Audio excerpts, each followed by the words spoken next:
Welcome to OAC Health Talks. I'm Joe Naglowski, OAC's President and CEO, and I'm happy to welcome you to OAC's newest educational program that was created specifically for our members and our community.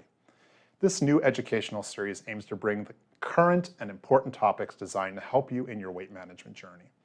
We know information on weight and health can be a challenge to navigate, and this series is just one of the many ways the OAC presents science-based education in an easy-to-understand format on topics that mean the most to you.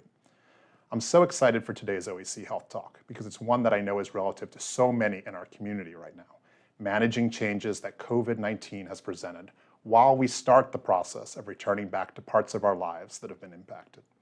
There is no doubt COVID-19 has had a profound effect on all our lives, and as restrictions are slowly being lifted, we know there's a lot on everyone's mind as we re-enter society and navigate this new normal.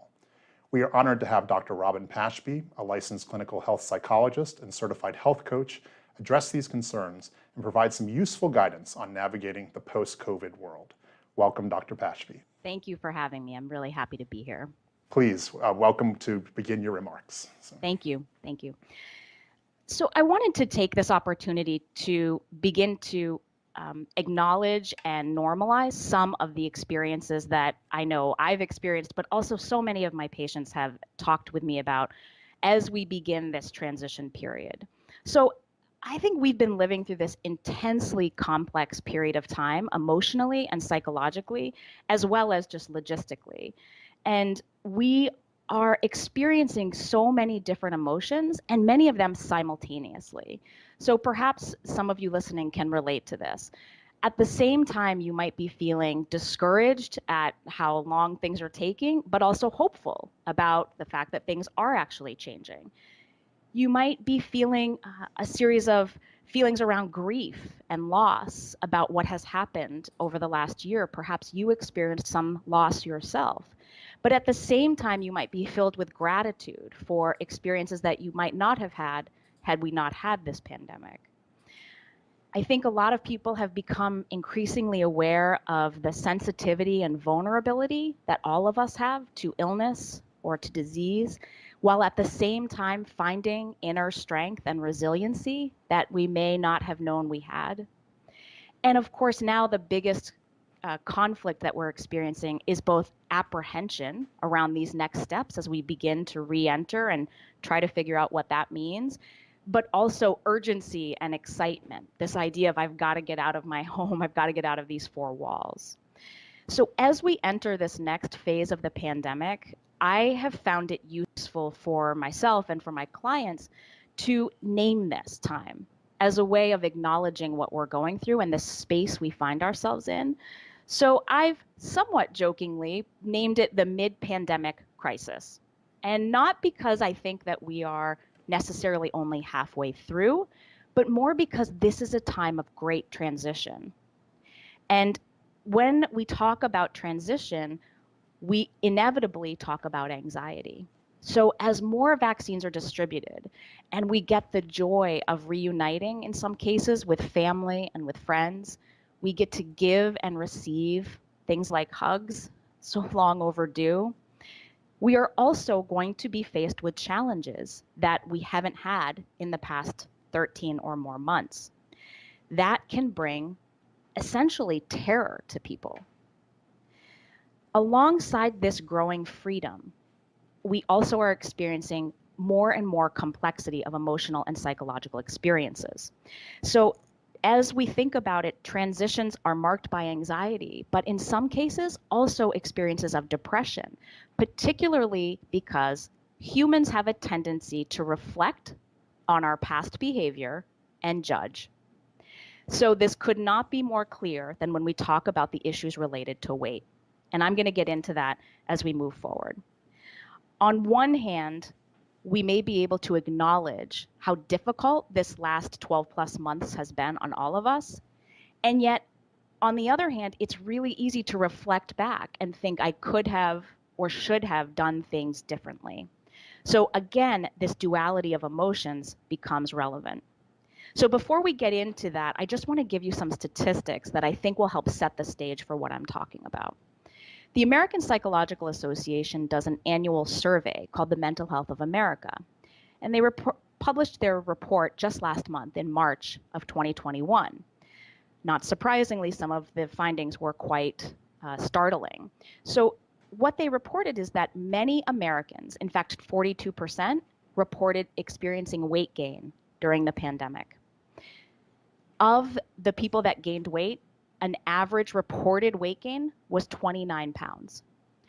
1 in 10 people reported gaining 50 or more pounds during this last pandemic year. 2/3 of Americans said that they experienced sleep issues during the pandemic, whether that was not being able to sleep or sleeping too much. Nearly 1/4 of Americans reported an increase in alcohol consumption, presumably to cope with the increased anxiety and stress that has come as a result of this pandemic. And nearly half of Americans, 47%, reported delaying or canceling altogether their medical care. Now, we already know that people with obesity are at higher risk of canceling or delaying medical care due to weight bias and stigma experiences that they may have had in the medical community. So while what these stats tell us, oh, and I should note, mental health declines were reported among nearly every generation of Americans. Now, the pandemic isn't happening in isolation. So we have racial injustices happening. We have deep political divisions that this country is facing. We have individual experiences in our own lives, whether that be experiencing job changes or loss, having a baby, losing a loved one. So we all have these changing homes, life events that continue to happen as well. So what all of these statistics tell us is that in addition to the stressors of our normal lives, this pandemic has been brutally hard on almost everyone. And yet, so many of my patients are approaching this time frame with self-talk of, I didn't do the pandemic well enough. I should have used this time to lose weight. I should have used this time to get stronger or fitter, or to do some other form of self-improvement. So if you listening are like so many of my patients and are admonishing yourself for what you achieved or did not achieve during the pandemic, then I want you to remember that there's actually no gold medal for doing the best at pandemic, okay? So let me help you regain your perspective a little. We are still living through the worst public health crisis in over a century. It is not over yet. You have been trying to survive. Trust me, that's how our brains work. Even if you never left your 4 walls, you were in survival mode over this past 13 months. So we have to appreciate that as we think about what it looks like to go forward. As we start the process of reentry, I think that people are nervous, understandably. And now we are having to redefine what we have spent the last year defining as our new sense of safety, which honestly was our 4 walls. So the way out of this pandemic is sure to be as bumpy or bumpier than the way in. Now we're faced with personal choices and so many questions. Am I safe? Where should I go? How will people react to me? How will I react to other people? Will people know if I've gained weight? What will people think? Will my clothes fit? Will I have the stamina to re-enter my life the way it was? All of these questions create anxiety. See, there's likely a significant gap between the world moving forward and us feeling ready to move forward. Acknowledge that you have anxiety and that anxiety is a normal experience in the process of stepping out. So here is what I have developed as a way of helping people essentially hold on to a plan to re-enter, because I think we have to acknowledge that this is going to take courage, a lot of support, and a plan. So in order to make this as user-friendly as possible, I've developed what I'm calling the ABCs of re-entry, okay? So the A's are acknowledge, accept, and address. Acknowledge, let's start there. We have to acknowledge that this has been an exceedingly difficult year for everyone. And we also know, based on research, for example, a study that came out at the end of last year in, I think, November, showed that people with obesity were disproportionately affected by declines in mental health and weight gain, meaning they experienced the sharpest decline in mental health and the greatest weight gain. We have to acknowledge that this has been really hard. Acceptance means we have to begin to accept that as hard as it has been on us up until now, it is going to remain challenging, just in new ways moving forward. And that the process of reentry is not going to be linear. There are going to be stops and starts. There are going to be things that feel easier and things that feel harder. And then address. See, dealing with something as unpredictable as the COVID-19 pandemic creates a natural bodily response known as the stress response.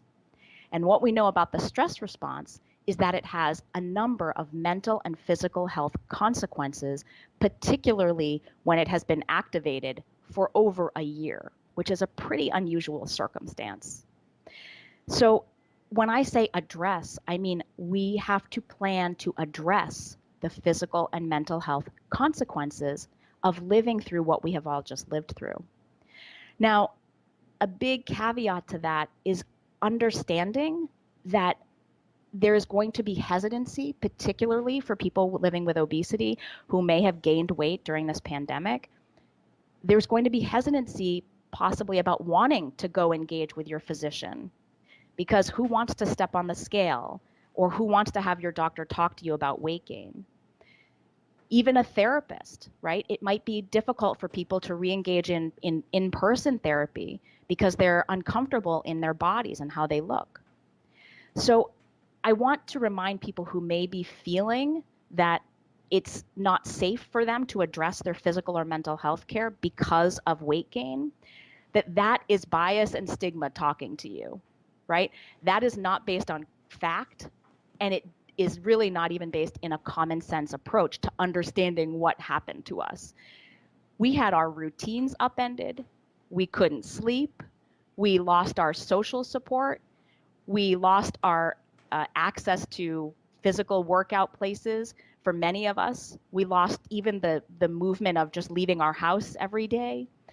So of course we gained weight, right? That is the common sense response to something like this.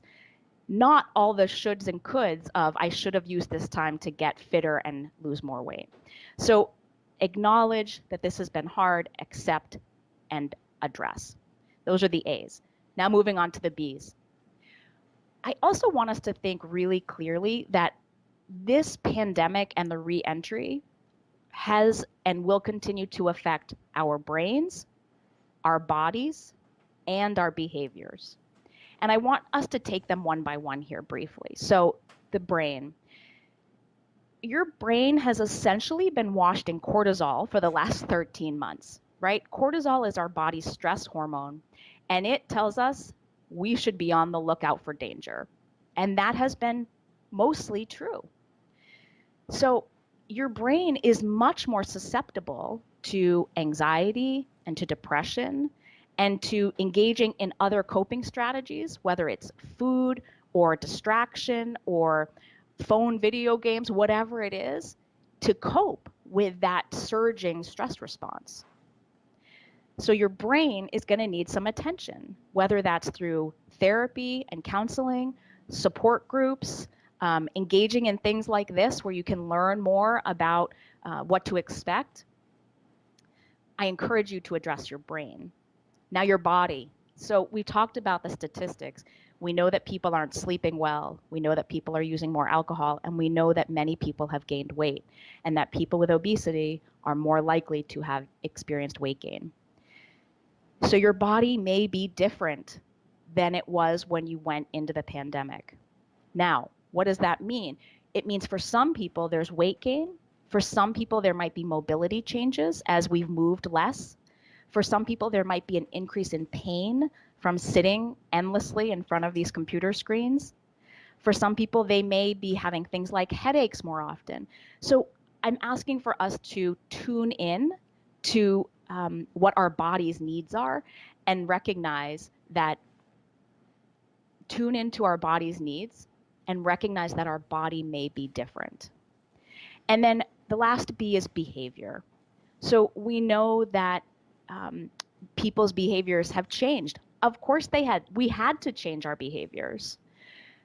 We also know that because our brains have been bathed in this cortisol, probably some of the behaviors that have crept in are ways of trying to cope with the stress.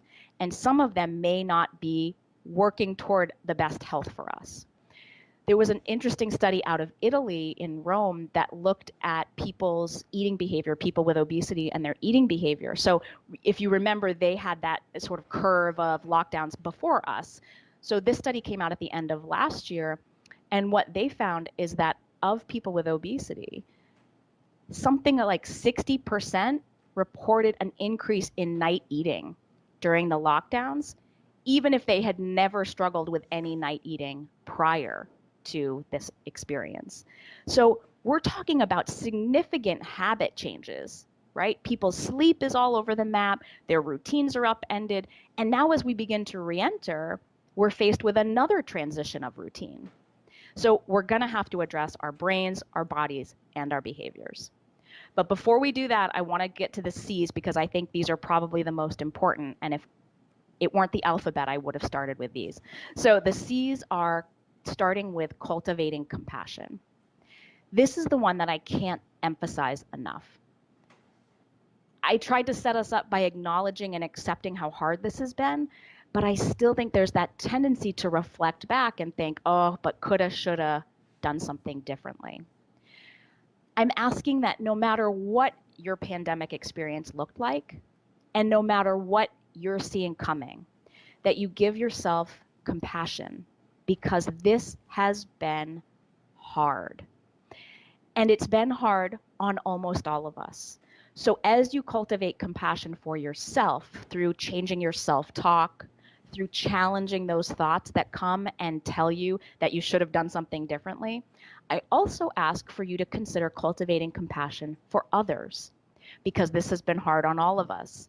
Meaning, as a psychologist, it's been hard on me too, right? And so there may be days I'm not at my best as well.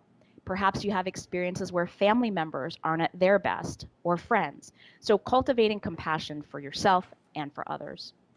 The next C is creating routines. Now, this one is complicated in a lot of ways because for some people, the routines that they had pre-pandemic just completely fell apart, right? People that were going to an exercise class in the morning, or people who were going for a walk in the evening, or whatever it was, their routines just completely fell apart.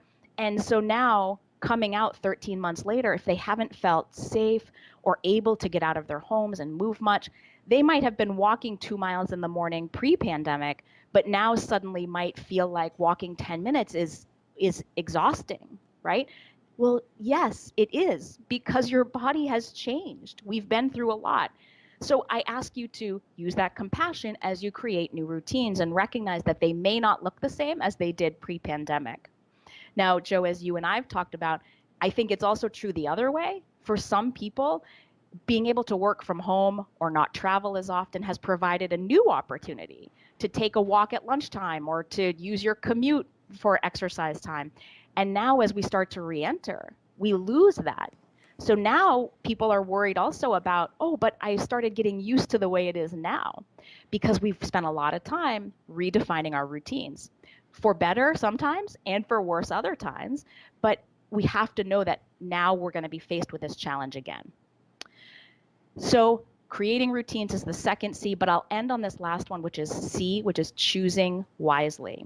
So as we create new routines and we have compassion for ourselves, I invite you to choose wisely what you put back into your routines. Can't tell you how many of my clients in the same breath say things like, I can't wait to get back to life.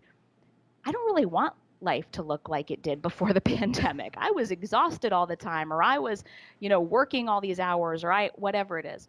And so I invite people to think about acting with their values, choosing to recreate that routine from a place of compassion and self-care. If you have the opportunity to create a routine that allows you to take exercise time in the morning, for example, and go into work a little bit later, you might not have ever considered that before the pandemic. Maybe now's an opportunity to make a choice that is wise for your values.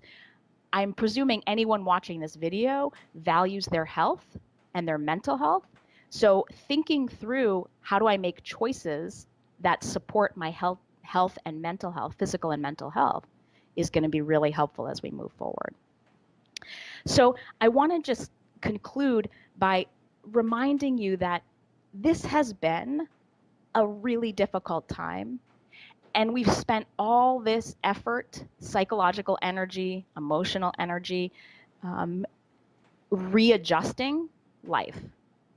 And now all of a sudden we're being asked to do it again. We haven't even barely finished the first round. So as we think about putting ourselves back in the world, know that our brains and bodies are going to take time to adjust to this new world, and that we are still going to be in the mode of seeking safety. That is a normal response. And so as you move forward, please consider the ABCs of reentry and focus on that compassion piece. Thank you.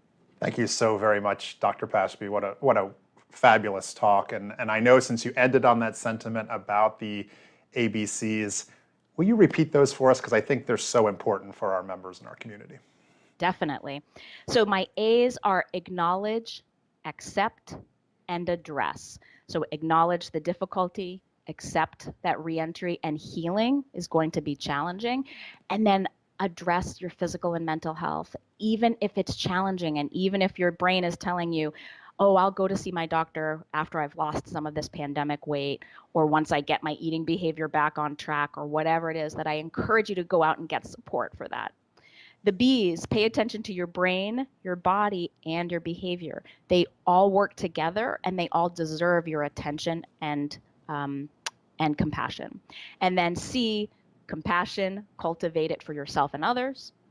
Create routines, acknowledging that they may look different than they did pre-pandemic and will certainly look different than they have looked in the last 13 months. And finally, you have the permission to choose wisely. You don't simply have to go back into life as it was if that wasn't serving you.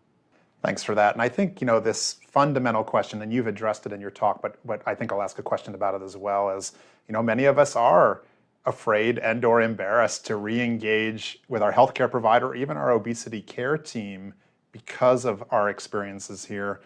So how should we think about that? What's your advice on getting us to, in effect, work up the courage to make that phone call and have that appointment? So. Yeah. Well, my number one hope for everyone watching this is that they are engaged in a community that is supportive to them, whether it's their medical team, their obesity care team, their mental health team, or a combination. But even if nothing else, just the member community that you have at OAC is a great place to go and get support, right?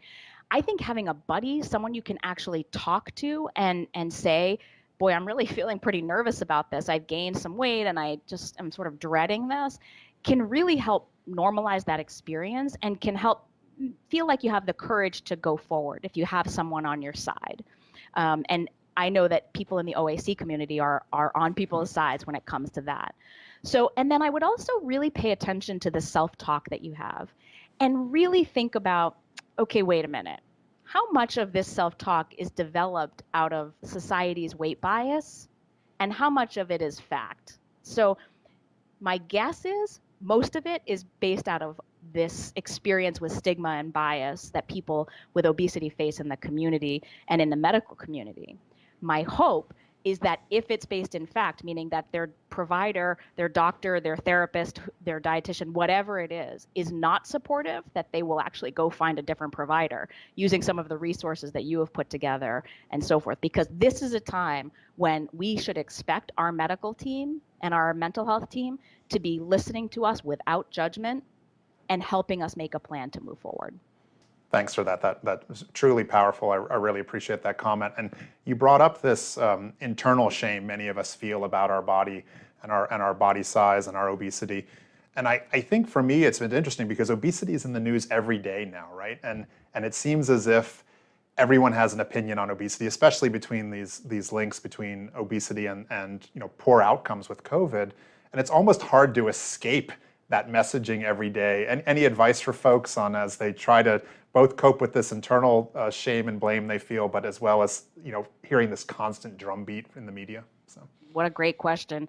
So what comes to my mind immediately is, and this is a sort of a whole other talk, but I would say curate what you pay attention to, the news sources you listen to, the social media that you take in. I tell people to curate it just like you would the art in your home. Don't just put anything out there, right? Find things that lift you up, not that put you down. That's number one. That's a whole other issue.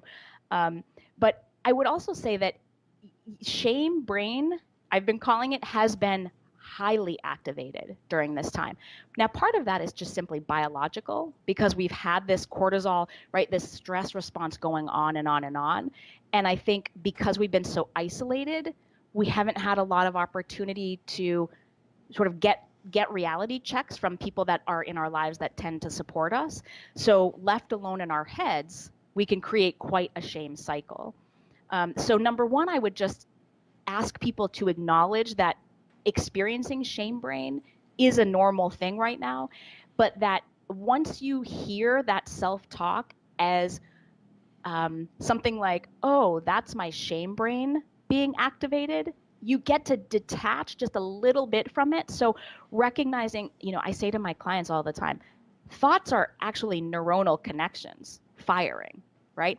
And so if I have a thought like, oh, I can't believe how disgusting it is that I've gained weight when I get up and look in the mirror in the morning, it sometimes hooks and can make us feel really awful and ashamed. But if you're able to say to yourself, oh, wait, that's that shame brain thing happening, right? That's a stress response. And I'm working really hard to move beyond that. Then it starts to give you just a little bit of separation from it. And maybe in the space that you create, you can insert a new way of speaking to yourself. Like, this is a normative response to what happened. I am not alone in this experience. And I am not going to isolate myself as punishment for what I did or didn't do. Thank you, Dr. Pashby. We hope you enjoyed this health talk and the thoughtful insight from Dr. Pashby about re-entering the world and navigating this new normal. If you liked today's health talk, we encourage you to participate in future events and encourage others to join you. Be sure you are subscribed to OAC newsletters and our YouTube channel, youtube.com/obesityaction, for updates on all OAC educational events, special announcements, and more. Thank you again, Dr. Pashby, and thank you all for joining us today, and we look forward to seeing you next time.